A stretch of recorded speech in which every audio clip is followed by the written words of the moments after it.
तो दोस्तों स्वागत है आपका आज की एक और दिलचस्प कहानी में।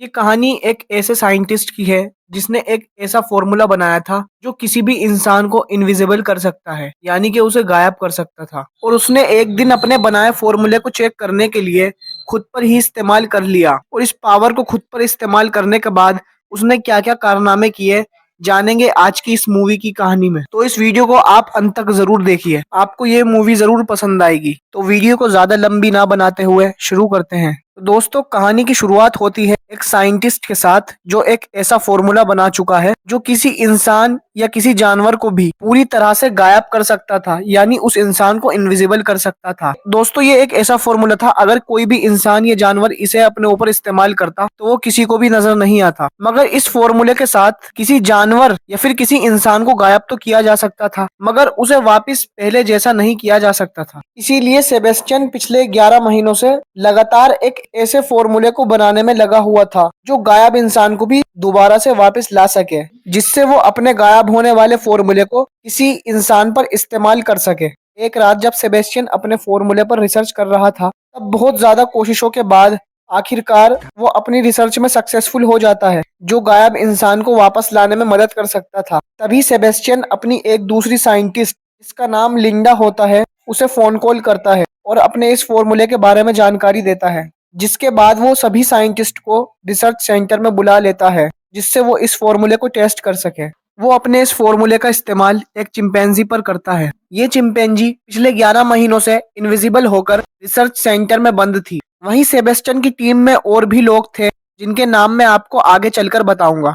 इसके बाद सभी लोग रिसर्च सेंटर में आ जाते हैं जहां पर वो गायब हुए चिंपैंजी जिसका नाम इजाबेल था उसे वापस लाने के लिए नए फॉर्मूले को उसके शरीर में इंजेक्ट कर देते हैं। जैसे ही ये दवाई इजाबेल के शरीर में फैलने लगती है तो इजाबेल काफी झटपटाने लगती है, मगर जल्द ही दवाई का असर स्थिर हो जाता है और इजाबेल को वापस ले आते हैं। इसे देखकर सेबेस्टियन और लिंडा काफी खुश थे।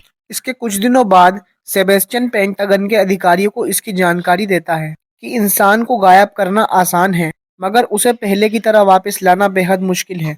और वो उन्हें ये नहीं बताता कि उसने इंसान को वापस लाने का फॉर्मूला ढूंढ लिया है, क्योंकि उसे पेंटागन से और समय चाहिए था। मैट और लिंडा सेबेस्टियन से पूछते हैं कि आखिर तुमने उन्हें सच्चाई क्यों नहीं बताई। अब सेबेस्टियन उनसे कहता कि इस रिसर्च के खत्म होने के बाद पेंटागन उनकी फंडिंग को रोक देगा और उन्हें हमारी कोई जरूरत नहीं होगी। इसके बाद सेबेस्टियन गायब होने वाली दवाई का इस्तेमाल अपने ऊपर करने का फैसला कर लेता है, लेकिन टेस्टिंग के इस फैसले से वहां पर बहुत सारे लोग तैयार नहीं थे। लेकिन इस सब के बावजूद सेबेस्टियन सबको मना ही लेता है और आखिरकार वो दिन आ ही जाता है जब वो खुद पर टेस्ट करने वाला होता है। जैसे ही दवाई को सेबेस्टियन के शरीर में इंजेक्ट किया जाता है तो दवाई का असर शुरू हो जाता है, जिससे सेबेस्टियन पूरी तरह से दर्द से झटपटाने लगता है। उसके दिल की धड़कन रुकने लगती है और फिर दवाई का पूरा असर शुरू हो जाता है और सेबेस्टियन धीरे धीरे शांत होकर पूरी तरह से गायब हो जाता है। अब सब कुछ नॉर्मल हो चुका होता है तो वो दूसरे लोगों के साथ थोड़ा हंसी मजाक मस्ती करता है। इस सब के बाद सेबेस्टियन को एक थर्मल कैमरे की निगरानी में रखा जाता है जिसके जरिए उसके ऊपर नजर रखी जा सके। दोस्तों सेबेस्टियन 3 दिन के लिए गायब रखा जाने वाला था और 3 दिन के बाद उसे वापस पहले जैसा करने वाली दवाई का इस्तेमाल करके उसे वापस लाना था। और इन 3 दिनों के लिए कोई ना कोई लैब में उसकी देखभाल और निगरानी करने के लिए रुकने वाला होता है।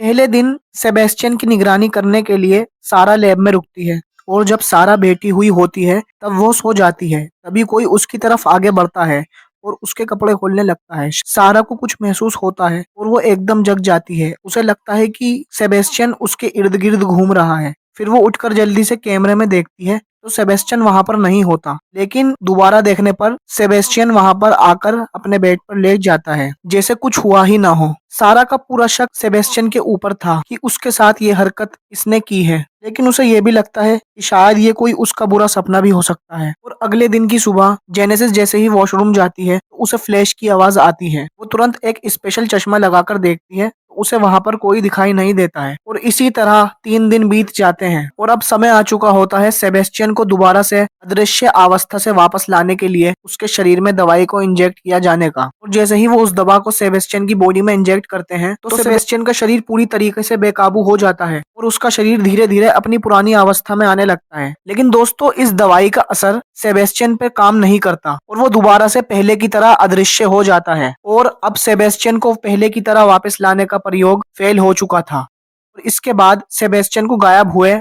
बहुत ज्यादा दिन बीत चुके थे। अब लिंडा और मैट सेबेस्टियन के लिए एक ऐसा मास्क तैयार करते हैं जिसे पहनकर सेबेस्टियन उन सबको दिख सके। लेकिन दोस्तों, सेबेस्टियन के ऊपर अभी भी लैब से बाहर जाने की पाबंदी लगी होती है और उधर मैट और लिंडा सेबेस्टियन को वापस लाने वाले दवा पर लगातार काम कर रहे होते हैं। सेबेस्टियन भी काफी टाइम से अदृश्य होने के कारण परेशान हो चुका था, इसलिए वो लैब से बाहर घूमने चला जाता है और वो कार्टर से कहता है कि वो 1 घंटे में लौट आएगा। लेकिन कार्टर तुरंत इस बात को लिंडा को बता देता है। इसके बाद सेबेस्टियन सीधे लैब से अपने घर पहुंच जाता है, जहां पर उसकी नजर अपने पड़ोस वाले घर में रहने वाली एक लड़की पे पड़ती है जिसे अक्सर वो कपड़े बदलते हुए देखा करता था। जिसके बाद वो अपना मास्क उतार कर उसके घर जाने की सोचता है। जब वो लड़की नहा रही थी तब उसके घर की डोरबेल बजती है। पहले तो वो दरवाजे से बाहर देखती है तो कोई दिखाई नहीं देता, जिसके बाद दोबारा बेल बजती है और इस बार वो लड़की दरवाजा खोलकर बाहर देखती है तो इसी बीच सेबेस्टियन उसके घर में घुस जाता है। लेकिन उस लड़की को इस बारे में कुछ पता नहीं चल पाता। फिर जब वो लड़की शीशे के सामने बैठी होती है तो उसका शीशा अपने आप नीचे हो जाता है और ऐसा जब दूसरी बार होता है तो वो लड़की बहुत डर जाती है। तब सेबेस्टियन उसके साथ जबरदस्ती करना शुरू कर देता है तो उस लड़की को सेक्सुअल असोल्ट करके वहां से निकल जाता है। वहीं दूसरी तरफ लिंडा सेबेस्टियन को ढूंढते हुए उसके घर तक पहुंच जाती है, जहां उसे सेबेस्टियन का मास्क मिलता है और इधर सेबेस्टियन को भी पता लग जाता है कि लिंडा उसे ढूंढ रही है। इसलिए वो लिंडा के लैब पहुंचने से पहले वापस लैब में पहुंच जाता है। लैब में पहुंचने के बाद सेबेस्टियन से सभी लोग पूछते हैं कि आखिर तुम बाहर क्यों गए थे और तुमने अपना मास्क क्यों उतारा। लेकिन सेबेस्टियन उनके सवालों को सही से जवाब नहीं देता और दोबारा बाहर ना जाने का उन लोगों से वादा करता है, जिसके बाद सभी लोग अपने अपने घर चले जाते हैं। उसी रात जब लिंडा सो रही थी तब उसे महसूस होता है कि कोई उसके पास है और उसके साथ इंटीमेट होने की कोशिश कर रहा है। तभी अचानक उसकी आंख खुल जाती है और उसे पता चलता है कि वो ये सब सपना देख रही थी। लेकिन तभी उसे मैट का फोन आता है और मैट उससे कहता है कि उसने फॉर्मूले को खोज लिया है, मगर टेस्ट करने पर वो फॉर्मूला भी नाकाम हो जाता है, जिस कारण सेबेस्टियन काफी चिढ़ जाता है और उसे बहुत गुस्सा आता है और वो उन सबसे कहता है कि कोई उसे वापस लाने के लिए फॉर्मूला नहीं बना रहा। लेकिन समय बीतने के साथ साथ सेबेस्टियन को इनविजिबल रहने में मजा आने लगता है और अब वो किसी भी तरह लैब से बाहर जाना चाहता था। इसलिए वो अपने रूम में लगे हुए थर्मल कैमरे को खराब कर देता है और अपनी रिकॉर्डिंग करके उसे लूप में चला देता है, जिससे सबको ये लगे कि वो अभी तक लैब में ही सोया हुआ है। इसके बाद सेबेस्टियन लैब से निकलकर लिंडा के घर पर पहुंच जाता है, जहां पर वह मैट और लिंडा को इंटीमेट होते हुए देख लेता है, जिससे उसे काफी गुस्सा भी आता है और वो लिंडा के घर की खिड़की का शीशा तोड़कर वहां से भाग जाता है। लिंडा को शक होता है तो तुरंत लैब में फोन करके सेबेस्टियन के बारे में पूछती है, लेकिन कैमरे में तो सेबेस्टियन वहीं पर था। इस घटना के बाद सेबेस्टियन काफी नाराज होता है और वो अपने दिमाग पर से कंट्रोल खो देता है। अब सेबेस्टियन हर रात बाहर जाने लगा था। ऐसे ही एक दिन वो लिंडा के घर दोबारा पहुंच जाता है। जब लिंडा काम कर रही थी तो एकदम उसे कुछ आवाजें सुनाई देती हैं, जिससे लिंडा को शक होता है कि कहीं सेबेस्टियन दोबारा यहाँ पर तो नहीं आ गया। लिंडा तुरंत लैब पहुंच जाती है, जहां पर वो सेबेस्टियन को कैमरे में सोता हुआ देख रही थी, लेकिन वो तो वहां पर था ही नहीं।